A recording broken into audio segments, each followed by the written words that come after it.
Lorsque je pensais avoir une petite sœur, j'imaginais toujours maman franchissant la porte d'entrée avec un adorable nouveau-né dans les bras. La vie ne nous a pas accordé ce paquet de joie. À la place, j'ai eu une demi-sœur manipulatrice appelée Zoé. Il y a quelques années après le décès de papa, maman a eu 3 emplois pour garder un toit sur nos têtes et de la nourriture dans nos estomacs. Il y a environ 3 ans, elle a rencontré Ivan. Elle est tombée amoureuse et s'est mariée. Ivan avait une fille, 2 ans plus jeune que moi, nommée Zoé. Bien que j'ai aimé Ivan, Zoé et moi ne sommes pas devenus proches. Ivan était un homme d'affaires prospère et Zoé obtenait tout ce qu'elle voulait souvent après avoir piqué une colère. Après avoir vu maman travailler si dur, Ivan a dit à maman qu'il voulait juste prendre soin d'elle et maman lui a fait confiance. Ce que je ferais aussi, puisqu'il ne m'a jamais fait douter de qui il était vraiment. Je me suis souvent demandé si Zoé était la fille biologique d'Ivan. Ils sont si différents. Vous verrez ce que je veux dire si vous regardez mon histoire jusqu'à la fin. La vie de chacun a changé un après-midi lorsqu'Ivan est rentré à la maison et nous a annoncé qu'il avait perdu son emploi. Ivan a expliqué que le PDG de la société a été arrêté aujourd'hui. Nous devons faire quelques changements jusqu'à ce que je me remette sur pied. J'ai quelques économies, ce qui devrait nous permettre de tenir jusqu'à ce que je trouve un emploi. Je suis sûre que je vais trouver un autre travail en un rien de temps. Ivan a souri de manière assurante. Les jours se sont transformés en semaines et les semaines en mois. Le temps qu'il trouve un emploi de premier niveau dans un bureau, la plupart de ses économies étaient épuisées et nous ne pouvions plus vivre le style de vie somptueux auquel nous étions habitués. « Je suis désolée les gars, nous devons vendre la maison », a dit Ivan pendant le dîner un soir. « Quoi ?» a crié Zoé. « Je ne déménage pas !»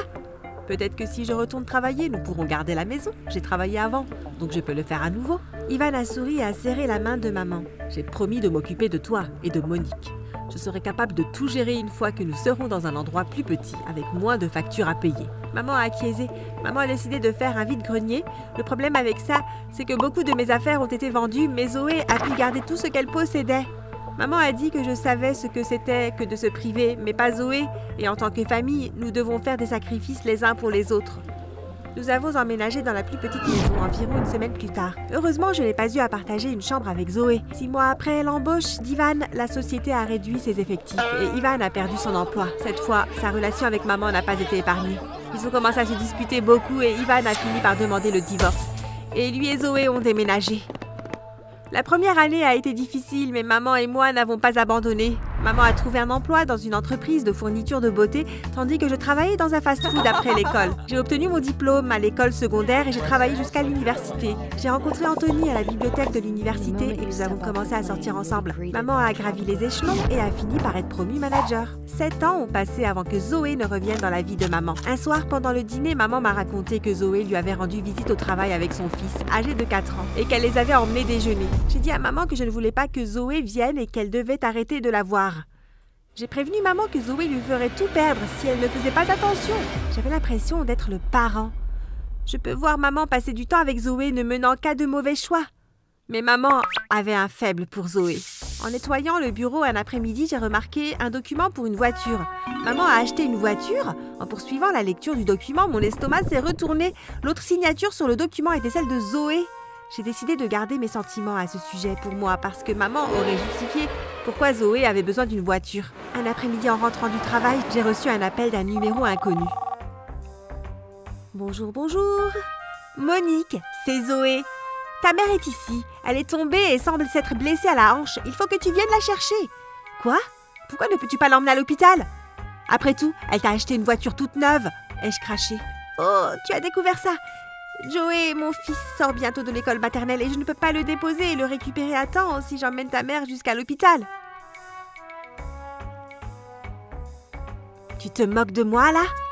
Non, pas du tout. J'ai dit à ta mère d'appeler un taxi ou tu peux venir la retrouver ici, sur Orange Grove. Je suis à 1 heure de là, Zoé. Bien, alors elle appellera un taxi. Retrouve-la à l'hôpital général de Couva. La ligne a été coupée. J'ai conduisé aussi vite que la loi me le permettait. J'ai appelé Anthony, qui par chance était plus près de l'hôpital que moi. Je lui ai expliqué la situation et il a dit qu'il me retrouverait là-bas. Quand je suis arrivée à l'hôpital, j'ai retrouvé Anthony dans la salle d'attente. Il m'a dit que maman était en train de se faire opérer. Je n'arrive pas à croire que Zoé ait accepté de laisser tomber maman. J'ai croisé mes bras sur ma poitrine. Je sais que tu es en colère et tu as le droit de l'être, mais tu dois te calmer pour être dans le bon état d'esprit quand ta mère sortira du bloc opératoire. On va s'en occuper ensemble, ok? J'ai hoché la tête. Quelques heures ont passé avant qu'Anthony et moi puissions voir maman. « Maman !» ai-je soupiré. Il faut vraiment qu'on fasse quelque chose pour Zoé. Maman m'a regardée en clignant des yeux. Qu'est-ce que tu veux dire? Le fait qu'elle t'ait dit d'appeler un taxi quand tu t'es blessée chez elle. Qu'est-ce que tu faisais là-bas? Maman, je croyais qu'on en avait parlé. Oh Monique, tu es toujours inquiète. J'ai compris que Zoé devait aller chercher le jouet. Elle ne peut pas se permettre de le récupérer en retard, sinon elle devra payer des frais de retard. J'ai appelé un taxi et je vais bien maintenant. Tout s'est arrangé. Maman, tu es à l'hôpital! J'ai agité ma main en l'air avec frustration. Comment ça, tout s'est bien arrangé? Maman a changé de sujet et j'ai su que c'était la fin de la conversation. Maman a passé 2 semaines à l'hôpital et Zoé ne lui a jamais rendu visite, bien que j'étais heureuse que Zoé ait gardé ses distances. J'étais aussi en colère qu'après tout ce que maman a fait pour elle, elle n'a même pas eu la décence d'envoyer une carte de rétablissement ou de lui rendre visite au moins une fois. Maman est sortie de l'hôpital le dimanche et le lundi, Zoé lui a rendu visite à la maison. Après avoir dit à maman de nombreuses fois que je ne voulais pas d'elle dans la maison, Zoé s'est échappée avec quelques centaines de dollars et des bijoux que je gardais sur ma commode. Maman a balayé ça d'un revers de main et a dit que Zoé traversait une période difficile. Ce soir-là, Anthony et moi devions dîner ensemble, mais j'ai annulé. Je n'étais pas d'humeur à être avec de la compagnie, mais j'ai promis que je serais là à la réunion de famille du week-end. Je pensais que le week-end aurait été un moment sans Zoé, mais j'avais tort. Maman a invité Zoé à la réunion de famille d'Anthony. Et elle marchait avec son fils qui semblait avoir hérité des manières diaboliques de sa mère. Je ne voulais pas faire une scène devant la famille d'Anthony, mais Zoé n'a eu aucun problème à le faire. Elle n'a pas seulement obtenu les numéros des membres de la famille d'Anthony, mais elle a aussi fait le tour et leur a raconté des histoires horribles sur moi. Anthony a essayé de limiter les dégâts, mais Zoé avait déjà planté des graines malveillantes dans leur esprit sur qui j'étais. Je suis assise à une table vide en sirotant une bière quand une des tantes d'Anthony, tante Peggy, s'est assise à côté de moi et j'ai forcé un sourire. J'avais une cousine comme elle. Tante Peggy a pointé sa canne dans la direction de Zoé. Elle causait toujours des problèmes parce qu'elle vivait une vie triste et pitoyable. Ne la laisse pas t'atteindre. Je m'occuperai des autres membres de la famille. Et par ça, je veux dire leur faire entendre raison si nécessaire. Elle m'a souri. Merci. Elle sourit. J'ai passé le reste de la soirée à apprendre à connaître tante Peggy. J'avais l'impression de la connaître depuis toujours. J'ai eu l'impression de n'avoir jamais été comprise jusqu'à ce moment précis. Tante Peggy m'a donné son numéro avant de partir et m'a dit de l'appeler à tout moment si j'avais besoin de parler. En raison de sa blessure à la hanche, maman a décidé de prendre une retraite anticipée. Elle avait suffisamment d'argent dans son pécule et grâce à certains investissements qu'elle avait réalisés, elle estimait être en mesure de prendre sa retraite en toute sécurité. Mais ce à quoi maman ne s'attendait pas, c'était de tout perdre. Oh, vous pensiez que Zoé était mauvaise avant? Le pire est encore à venir. En rentrant à la maison après le travail, j'ai vu maman faire sa valise. Tu vas enfin faire ce voyage à Paris dont tu as parlé toutes ces années? Maman n'a même pas levé les yeux vers moi. Non, je déménage. Déménager? Maman, comment ça tu déménages? J'ai acheté une maison pour Zoé et j'emménage avec elle pour l'aider avec Joey. Maman, tu as travaillé dur pour ton argent et tu as acheté une maison pour Zoé? Qu'est-ce qui est arrivé à Ivan? Elle et Ivan ne se parlent plus. Il l'a jetée hors de la maison. Quel genre de parent fait ça? Et puisque tu ne veux pas d'elle ici, je me suis dit que je pourrais aussi bien lui acheter une maison pour qu'elle soit à l'aise. Tu n'as jamais pensé à appeler Ivan pour savoir pourquoi? Peut-être qu'il a réalisé que sa fille est une fille sournoise, manipulatrice et diabolique qui a besoin d'une leçon. Avant de comprendre ce qui se passait, j'ai senti une sensation de brûlure sur mon visage. Maman m'a giflé. Maman n'a jamais levé la main sur moi, jamais. Maman m'a regardée comme si elle allait dire quelque chose mais a décidé de ne pas le faire.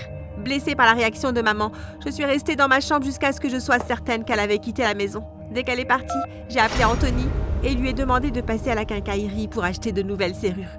Il était hors de question que je laisse les vieilles serrures au cas où Zoé aurait les clés de maman et tenterait une visite surprise. Anthony pensait que me sortir pour dîner m'aurait remonté le moral, mais ça n'a fait qu'empirer les choses. Quand nous sommes arrivés au restaurant, Zoé était là pour un rendez-vous avec le jeune frère d'Anthony, Ricardo, qui était fiancé. Anthony s'est approché de la table et a exigé des réponses. Ce qui était censé être une conversation calme s'est transformé en une bataille de WWE. Il n'a pas fallu longtemps pour que nous soyons tous les 4 virés du restaurant. Quand Anthony et moi sommes rentrés, nous avons commandé une pizza et regardé des films. Nous étions trop épuisés par la journée pour parler de quoi que ce soit. Nous étions chacun dans notre petite bulle, essayant de comprendre ce que serait notre prochain mouvement. Quelques mois après, Anthony a emménagé et maman et moi parlions au moins une fois par semaine. Elle n'a jamais mentionné Zoé et je n'ai jamais demandé. Anthony m'a demandé en mariage et bien sûr j'ai accepté. Anthony et moi avons organisé le mariage que nous voulions et 1 an plus tard, nous nous sommes dirigés vers l'hôtel. Pendant notre réception, alors que nous faisions le tour pour accueillir nos invités, j'ai entendu quelqu'un m'interpeller. « Salut Monique !» C'était Zoé. Je me suis figée. J'ai serré la main d'Anthony. Ce n'est pas possible. J'ai regardé dans la direction de sa voix et, assise à sa table, se trouvaient maman, Ricardo et Joey. J'ai lâché la main d'Anthony et j'ai foncé vers la table. « Qu'est-ce qu'ils font ici, maman ?» J'ai ignoré Zoé et les autres. Je ne pouvais pas les laisser à la maison. « Maman, c'est le jour de mon mariage. Tu sais qu'on ne voulait pas qu'il soit là. »« Bébé !» Anthony m'a touché les épaules par derrière. « Laissons ça. » J'ai retiré sa main de mes épaules. J'en ai assez qu'elle fasse passer les besoins de Zoé avant les miens. Je lui ai dit que je ne voulais aucun d'eux ici. C'est le jour de mon mariage. Le mieux qu'elle puisse faire est de respecter mes souhaits. À ce moment-là, les invités regardaient dans notre direction, essayant de comprendre ce que signifiait toute cette agitation. Ricardo a sorti une petite boîte noire de sa poche. Puisque nous avons un public, autant lui donner un spectacle. Il a fait un clin d'œil à Zoé. Il s'est mis à genoux et a demandé Zoé en mariage. Aimant l'attention, Zoé a dit oui et les invités ont applaudi. Oh, bon sang, non! La voix de tante Peggy résonnait à travers les acclamations des invités. Elle a vacillé jusqu'à l'endroit où nous nous tenions. Anthony, prends ta belle épouse et commence ta lune de miel plutôt que prévu. Si vous ne pouvez pas profiter tous les deux de votre réception, je vais tout arrêter. Anthony m'a tenu la main et alors que nous sortions de la réception, tante Peggy a aboyé des ordres pour que les invités rangent les tables et les chaises.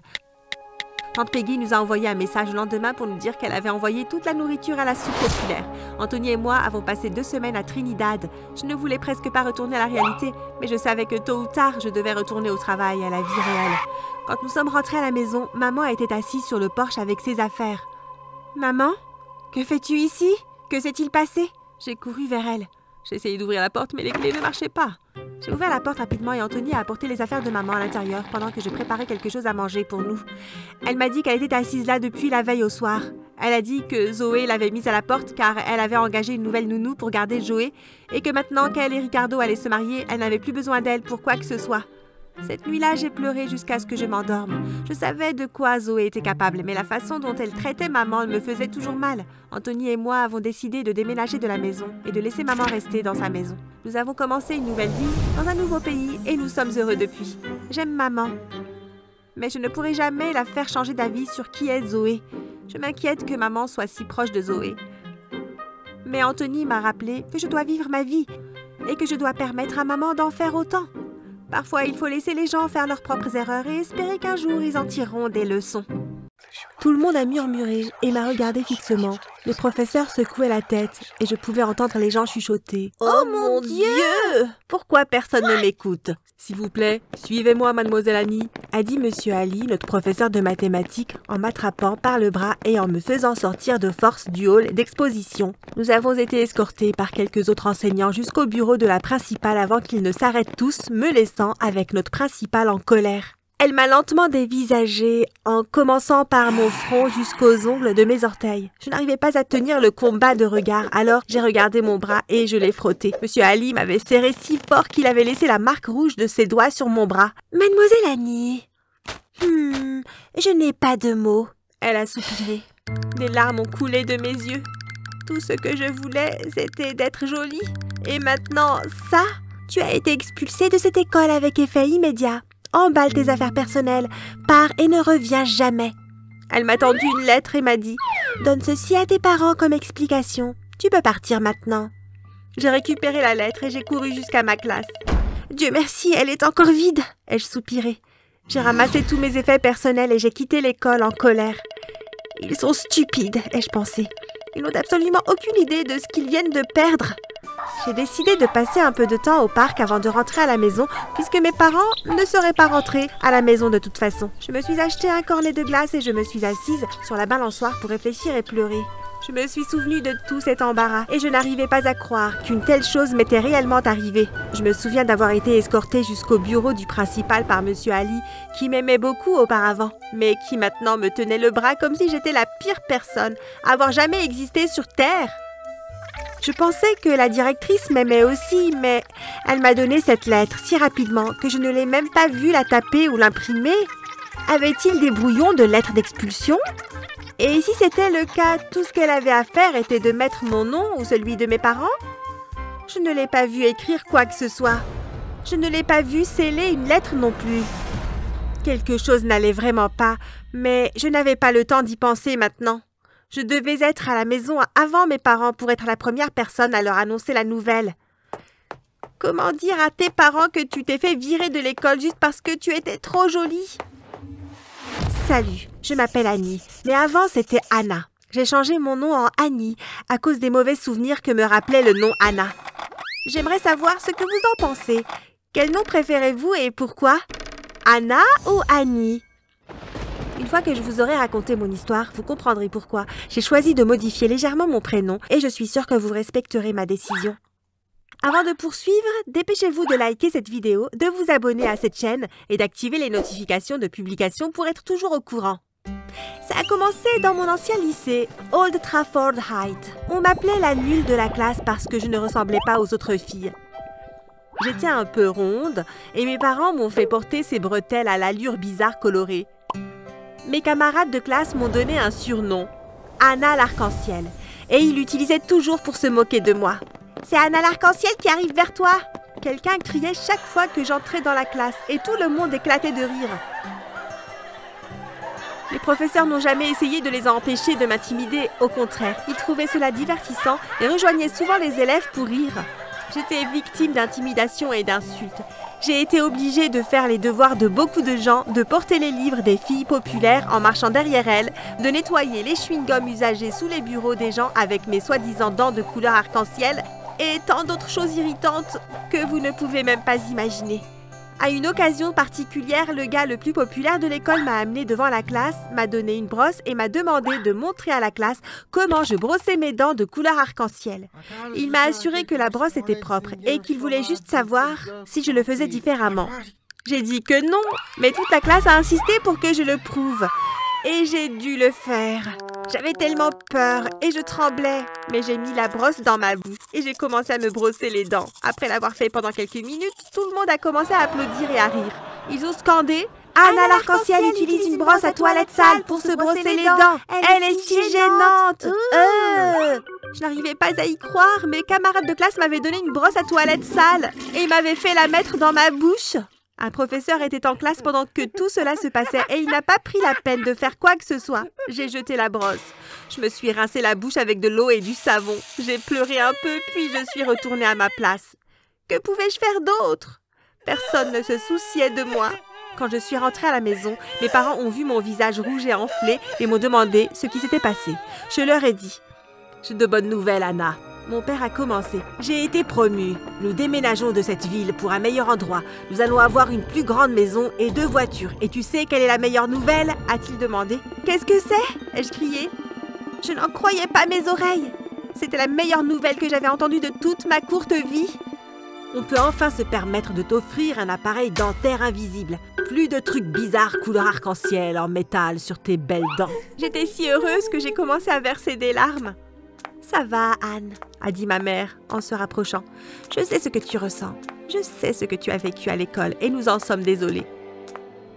Nous sommes désolés de ne pas avoir pu faire mieux pour toi et nous sommes reconnaissants que nous ayons tous la chance de recommencer à zéro. Cette fois, nous devons tous essayer de faire mieux et d'être meilleurs. Je ne pouvais pas dire un mot. Je continuais juste à pleurer. En arrivant dans notre nouvelle ville, j'ai laissé tomber tout ce qui avait un rapport avec ce que j'étais avant. Mes vêtements, mes chaussures, mes gadgets, l'ennuyeux appareil dentaire arc-en-ciel et même mon nom. Je n'allais plus être Anna l'arc-en-ciel. J'étais devenue Annie la reine, une leader à part entière. Pendant que mes parents cherchaient le meilleur lycée le plus proche qu'ils pouvaient trouver pour moi, j'ai utilisé tout le temps libre que j'avais pour apprendre le maquillage et la coiffure.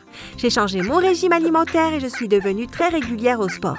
Grâce à ça, j'ai perdu beaucoup de poids et j'ai commencé à avoir meilleure mine. J'étais déterminée à être la nouvelle reine du lycée dans ma nouvelle école. Je voulais leur montrer une autre façon de faire les choses.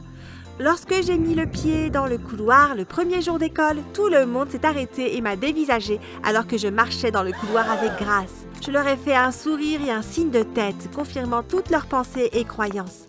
Un groupe de 3 filles m'a arrêté et m'a regardé d'un air menaçant. « Et pour qui tu te prends ?» ont-elles demandé les mains croisées. J'ai enlevé mes lunettes de soleil pour quelques minutes seulement afin de bien voir qui parlait. Je n'avais jamais vu autant de roses au même endroit de toute ma vie. En remettant mes lunettes de soleil, j'ai pris un bâton de barbe à papa dans la main de l'une d'elles. J'en ai pris une énorme bouchée et je l'ai rendue. « Votre nouvelle reine !» ai-je répondu en m'éloignant. Leurs yeux étaient si grands que j'ai failli éclater de rire sur le coup. Stupide intimidatrice, ai-je pensé. Les mois suivants ont été un jeu d'enfant. Tout le monde m'aimait. Des enseignants aux étudiants en passant par le personnel de soutien, les concierges, les infirmières, tout le monde. J'avais réalisé mon rêve. Plus d'intimidation et plus d'appareils dentaires arc-en-ciel. J'ai décidé d'étudier davantage parce que je voulais rendre mes parents fiers. J'ai aussi décidé d'être gentille avec tout le monde. Je ne voulais pas devenir comme les gens que je détestais tant. Je lisais jour et nuit et mon travail acharné a porté ses fruits puisque j'ai obtenu des bonnes notes dans tous mes cours. Ce que je ne savais pas, c'est que pendant que j'essayais par tous les moyens de devenir la meilleure version de moi-même et de donner aux gens la meilleure expérience de leur moi intérieur, un groupe de 3 filles me détestait en arrière-plan. Ils se faisaient appeler la Jolie Clique, connue pour ses brimades et ses extorsions, et elles étaient les reines de l'école avant mon arrivée. Le jour de notre exposition scientifique, je tremblais comme une folle. J'avais travaillé si dur pour me préparer et le jour était enfin arrivé. J'avais hâte de montrer ma création aux inspecteurs car je savais que c'était le projet qui obtiendrait le trophée d'or. Les inspecteurs se sont approchés de moi et m'ont dit de poursuivre ma représentation. Alors que je m'apprêtais à prendre la parole, le directeur est entré dans le hall avec des gardes de sécurité et tout s'est arrêté. Les gardes ont commencé à fouiller les cartables de tout le monde et je suis restée là, ennuyée et en colère parce qu'ils me retardaient. L'instant d'après, j'ai été accusée d'avoir volé des liasses de billets dans le bureau du principal. Tout le monde me regardait avec surprise. Je criais et personne ne m'entendait. Monsieur Ali m'escortait hors du hall. Je suis allée dans le bureau de la principale et j'ai été expulsée. Je ne comprenais même pas ce qui s'était passé, mais en moins de 10 minutes, ma vie entière avait été détruite. Mes parents étaient très en colère quand je suis rentrée à la maison. Après m'avoir dit à quel point ils étaient déçus par moi, ils m'ont dit qu'ils ne pouvaient plus me laisser sortir pour les embarrasser à nouveau et que je serais donc scolarisée à domicile à partir de maintenant. J'ai aussi été privée de sortie pendant 6 mois. J'ai pleuré en retournant dans ma chambre. Je n'aurais jamais cru que la vie d'une personne pouvait changer radicalement en quelques minutes. Quelques semaines après le début de ma nouvelle vie d'écolière à la maison, j'ai reçu un courriel avec pour objet « Bonjour voleuse ». Il disait « J'espère que tu apprécies d'être scolarisée à domicile, espèce de voleuse. C'est ce que tu obtiens pour avoir joué avec nous. Cordialement, la Jolie Clique. PS, ne prends pas la peine de montrer ceci à qui que ce soit, car ils n'y croiront pas. » J'ai montré ça à mes parents et ils ont fini par me croire. Ma punition a été levée. Je devais trouver un moyen de faire avouer ces filles et en avoir l'enregistrement. Après y avoir réfléchi, j'ai décidé de mettre en place un concours de méchanceté de filles où elles pourraient s'inscrire anonymement et dire toutes les méchancetés qu'elles ont pu faire. La personne qui avait fait les pires choses recevait 1 000 $. Il s'agissait d'un concours anonyme, de sorte que personne ne pouvait voir les noms ou les visages des filles candidates.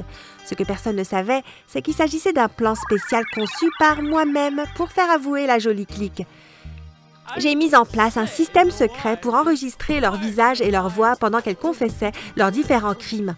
Mon plan a fonctionné et la Jolie Clique a avoué toutes les méchancetés qu'elles avaient faites et à qui elles les avaient faites, y compris voler de l'argent dans le bureau du directeur et le cacher dans mon sac d'école. Elles n'avaient aucune idée qu'elles étaient enregistrées. Ce à quoi je ne m'attendais pas, c'est que la principale soit impliquée dans cette pagaille. Apparemment, la principale du lycée avait utilisé la Jolie Clique pour extorquer de l'argent aux élèves et leur donner une petite part. Alors, quand elles l'ont approchée avec un plan pour se débarrasser de moi, elle n'a pas hésité. Elles ont tout planifié ensemble. Après avoir acquis ces nouvelles informations, j'ai pris d'assaut l'école pendant un jour non scolaire. Je savais pertinemment que le conseil d'administration tenait une réunion ce jour-là et c'était la raison exacte de ma venue. J'ai tout planifié avec le gars de la vidéo et nous avons rapidement retiré la vidéo ennuyeuse qu'il regardait et l'avons remplacée par l'enregistrement des confessions de la Jolie Clique. Nous avons également verrouillé les portes pour que personne ne puisse partir avant la fin de la vidéo. Tout le monde a été choqué et la principale a été immédiatement renvoyée de l'école et arrêtée. La Jolie Clique est ensuite venue chez moi pour s'excuser. « Hé, Annie !» La chef du groupe a dit « Nous sommes désolés pour tout ce que nous t'avons fait. » Nous n'avions pas vraiment l'intention de te faire envoyer, mais tu vois. Elle s'est arrêtée et s'est gratté le cou. La seconde fille la regarda et roula des yeux. Tu vois, le truc c'est que... Elle continua plus audacieusement. Nous n'avions pas le choix. Nous devions rester au pouvoir pour pouvoir continuer à collecter l'argent des élèves et l'envoyer à la principale. La principale nous a menacés disant qu'elle nous renverrait de l'école si nous ne trouvions pas un moyen de récupérer notre pouvoir. Vous auriez pu la dénoncer au conseil d'administration, vous savez. Mais c'est bon, je vous pardonne. Je leur ai souri. Alors voici la situation. La troisième, qui était toujours en train de mâcher du chewing-gum, a finalement parlé. C'est embarrassant, mais nous voulons que tu sois avec nous. Elle s'est rapidement détournée. J'ai ri aux éclats. Bien sûr, je le ferai. Vraiment? La première fille a demandé. Absolument! Mais tout d'abord, nous ne serons plus appelés la jolie clique. Plus de rose. Je déteste cette couleur. Portez ce que vous avez envie de porter à l'école, tant que vous êtes mignonne et décente. Vous devez toutes me dire vos vrais noms. Et enfin, j'ai fait une pause et leur ai fait un sourire malicieux. Enfin quoi? La fille au chewing-gum a demandé nerveuse. Allons prendre des photos dans le bureau du principal. Et avec ça, nous nous sommes enfuis. J'ai appris à mes 3 nouvelles amies comment être gentille avec tout le monde tout en se faisant respecter, comment s'amuser sans s'attirer des ennuis et comment être de vraies amies les unes pour les autres. J'ai été admise à l'école et j'ai continué à être la plus populaire en raison de ma gentillesse et de mon intelligence. Je suis devenue un modèle pour tous les étudiants.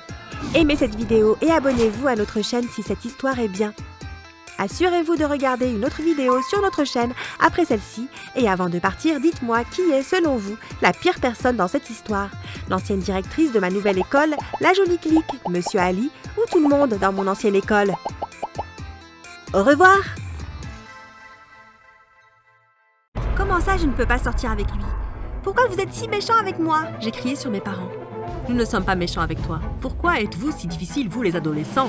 Mon père a martelé. Écoute tes parents. Nous savons tout ce qu'il y a de mieux pour toi. Et ce décrochage scolaire n'en fait certainement pas partie. Je suis sortie en trombe du salon en murmurant des mots terribles. J'ai poussé ma porte de toutes mes forces et l'ai refermée d'un coup de pied. J'ai ressenti une douleur inexplicable. C'était presque comme si mon pied quittait mon corps. Qu'est-ce qui se passe? Je me suis demandé. La douleur était si forte que je ne pouvais plus tenir sur mes pieds, alors je me suis assise doucement sur le sol. J'ai aperçu un objet minuscule à quelques mètres de moi, mais je n'ai pas pu aller voir ce que c'était immédiatement, car je ne pouvais pas marcher et j'avais trop mal pour même penser à ramper. J'ai attrapé mon pied pour comprendre ce que la porte m'avait fait et j'ai été choquée bien au-delà de mon imagination. Une fois que j'ai vu mon pied, j'ai retrouvé l'énergie nécessaire pour ramper jusqu'au petit objet que j'avais vu précédemment. Je l'ai ramassé et j'ai été encore plus étonnée. C'était mon plus petit orteil. Personne n'a jamais vécu ce que j'ai vécu. Croyez-moi, j'ai vérifié. C'était une période triste de ma vie et je veux la partager avec vous. Alors cliquez sur le bouton j'aime, le bouton s'abonner et la cloche de notification pour que nous puissions poursuivre l'histoire. J'étais belle, du moins je le pensais. Malheureusement, les gens ne pouvaient pas le voir parce que quelque chose le cachait toujours. L'acné. J'ai été tourmentée par l'acné depuis que je connais la définition de la beauté. Ils étaient énormes, gros, jaunes, laids et absolument irritants. Chaque fois que j'allais au salon de coiffure ou que je sortais juste avec des amis, je recevais toujours des commentaires comme « Tu aurais été si belle, mais l'acné a gâché ton visage. J'aimerais avoir ton visage, mais sans l'acné. » Les garçons voulaient traîner avec moi parce qu'ils savaient que j'étais intelligente et que je pouvais les aider à améliorer leurs notes. Mais ils n'ont jamais voulu sortir avec moi. Toutes les filles populaires m'aimaient bien parce que mes parents avaient de l'argent, mais je n'avais pas le droit d'être vue avec elles à cause de mon acné sévère. C'était frustrant et je commençais à redouter de sortir de chez moi. Il y a quelques mois, nous organisions les soirées de cinéma mensuelles de notre famille sur YouTube lorsqu'une publicité d'une marque de soins de la peau nous a interrompus. Mon frère a pris la télécommande et a essayé de la faire sauter. J'ai rapidement attrapé sa main et l'ai arrêtée. « Attends, je dois regarder ça !» j'ai dit. « L'acné nuit-il à votre beauté? Je peux arrêter ça pour toujours. Venez à mon cabinet le lundi matin et vous aurez l'air d'une personne née avec une peau de verre en moins de 2 mois. » Nous accordons une réduction de 50% aux 5 premières personnes qui se présenteront à notre bureau, alors n'hésitez pas à venir. De bonne heure. À demain. Maman, j'ai crié. Oui, chérie. Elle a répondu depuis la cuisine. Elle était allée à la cuisine pour prendre quelques snacks pendant que je finissais avec ma publicité pour les soins de la peau. Elle s'est approchée de moi et m'a donné un bol de chips. Mon frère a rapidement pris le bol de chips de ma main et est retourné au film. Imbécile, je lui ai donné un coup de coude. « Maman, tu peux m'emmener chez ce dermatologue demain matin à la première heure ?» J'ai demandé avec espoir. « Pourquoi penses-tu avoir besoin d'un dermatologue, chérie ?» Ma mère m'a demandé gentiment. « Pourquoi ?» J'ai presque crié. « Regarde mon visage !»« Chérie, tu es magnifique. Tu traverses juste quelque chose que la plupart des jeunes filles vivent à ton âge. Même ta mère y est passée. Ne t'inquiète pas, ils vont bientôt tous disparaître. » Mon père a dit la bouche pleine de chips. « Je sais que je suis belle, papa. Je veux juste me débarrasser de cette acné. Tu sais quoi, peu importe. » Retournons au film. Quelques minutes plus tard, je leur ai dit que j'étais très fatiguée et que j'avais sommeil. J'ai bâillé et fait semblant d'aller dans ma chambre, mais une fois qu'ils ont cessé de regarder, je me suis faufilée dans la chambre de mes parents et j'ai ouvert leur coffre-fort. J'ai pris une liasse de billets, j'ai fermé le coffre et j'ai sifflé en retournant dans ma chambre, en essayant de me comporter normalement, mais en me ridiculisant complètement. Heureusement, personne n'a remarqué puisqu'ils étaient rivés sur la télé. À 5 heures, le lendemain matin, je me suis faufilée hors de la maison pendant que tout le monde dormait et j'ai commencé à marcher jusqu'au cabinet du dermatologue. J'ai marché pendant près de 30 minutes avant d'arriver et il y avait déjà 2 personnes. À 5h30 du matin? Waouh! Les gens aiment vraiment les bonnes affaires, j'ai pensé. En moins de 10 minutes, 10 autres personnes étaient venues. 8 d'entre eux ont dû retourner et revenir pendant les heures normales parce que nous étions déjà 5. À 7h du matin, mon téléphone a commencé à sonner. « Samantha, où es-tu? On ne te trouve nulle part. Je suis chez Brianna.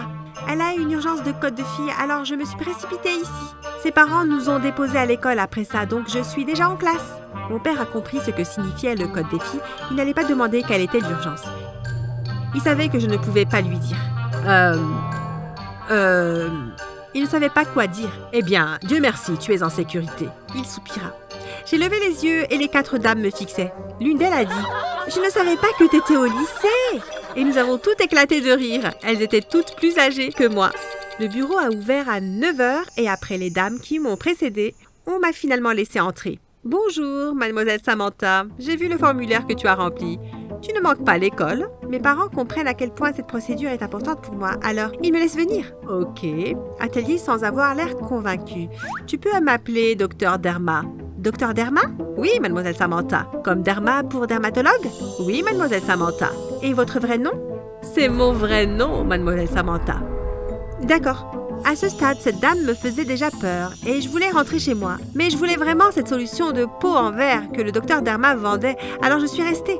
Le docteur Derma m'a dit que nous nous rencontrerions chaque semaine le lundi matin, de sorte que j'aurais un mois entier pour réfléchir à ma décision. Je lui ai dit que j'avais déjà pris ma décision et que je devais subir l'intervention le plus rapidement possible et que je pouvais même payer plus cher. Ok. Pourquoi veux-tu une peau de verre, mademoiselle Samantha? C'est une question facile. Je lui ai raconté mes problèmes d'acné, mon désir d'être belle et plus populaire, les commentaires blessants que les gens me faisaient sur mon apparence et la façon dont l'acné gâchait tout. Elle a écouté attentivement et a même pris des notes. Elle m'a dit que j'étais éligible pour la procédure, mais que j'avais besoin de la signature de mes parents sur un formulaire. J'ai ramené le formulaire à la maison et j'ai signé pour mes 2 parents. Je pouvais imiter la signature de tout le monde, donc je n'avais pas besoin de leur permission. Je l'ai apporté à la clinique le lendemain et 1 heure plus tard, j'étais sur un lit d'hôpital en train de me faire planter de longues aiguilles élastiques et pointues dans la peau, du front aux ongles et des pieds. C'était amusant parce que je n'étais pas capable de sentir quoi que ce soit pendant que tout cela se passait. J'ai rencontré cette femme tous les lundis pendant 1 mois entier et elle répétait toujours le même processus. Après 1 mois, nous avions terminé. J'ai essayé de la payer, mais elle m'a arrêté en disant « Je voulais juste t'aider ». J'ai vraiment essayé de lui faire accepter l'argent, mais elle l'a rejeté. J'ai abandonné, je l'ai remerciée et je suis partie. Dès que je suis rentrée, j'ai remis l'argent de mes parents dans leur coffre. Je suis allée à l'école le lendemain et tout semblait normal. Personne ne m'a remarqué et rien de nouveau n'est arrivé. Je me suis alors souvenue de ce qu'avait dit le docteur Derma. Elle avait dit que la procédure était intense et naturelle, pas magique. Il faudra 1 mois ou moins pour que je commence à avoir des résultats après notre dernière séance. Il m'a fallu moins d'1 mois pour commencer à avoir des résultats. 2 semaines après la dernière séance, j'ai remarqué que ça avait fait disparaître 50% de mon acné. En fait, ma peau a commencé à briller. Oh mon Dieu! J'ai crié dans ma tête. Ça marche! J'ai immédiatement couru vers ma mère et lui ai dit avec excitation que mon visage s'éclaircissait. « Oh ouais !» Elle a dit distraitement. « Tu es belle, comme toujours, Samantha. » J'ai roulé les yeux et je suis partie. 2 autres semaines ont passé et je suis devenue absolument impeccable. Tout à coup, tout le monde voulait sortir avec moi. Pas seulement parce que j'étais intelligente ou riche, cette fois, mais parce que j'étais belle. Ça a été une expérience extraordinaire. Les filles et les gars sympas m'invitaient à toutes les fêtes les plus chaudes de la ville. Et je n'en ai pas manqué une seule. Ma meilleure amie, Brianna, et moi avons commencé à avoir de moins en moins de temps pour sortir ensemble, mais je n'ai même pas remarqué. Il me semblait que je devenais plus belle chaque jour qui passait. Ma peau était éclatante. Elle était si propre, claire et sans tache, presque comme du verre.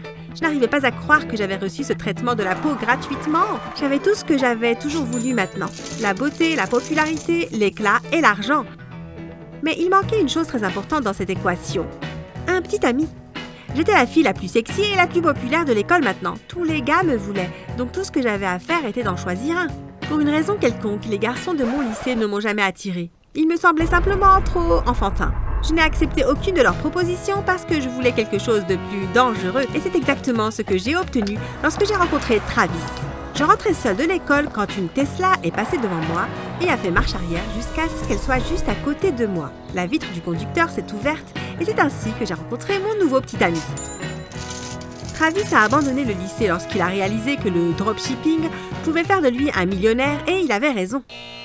Il est devenu millionnaire en moins d'1 an.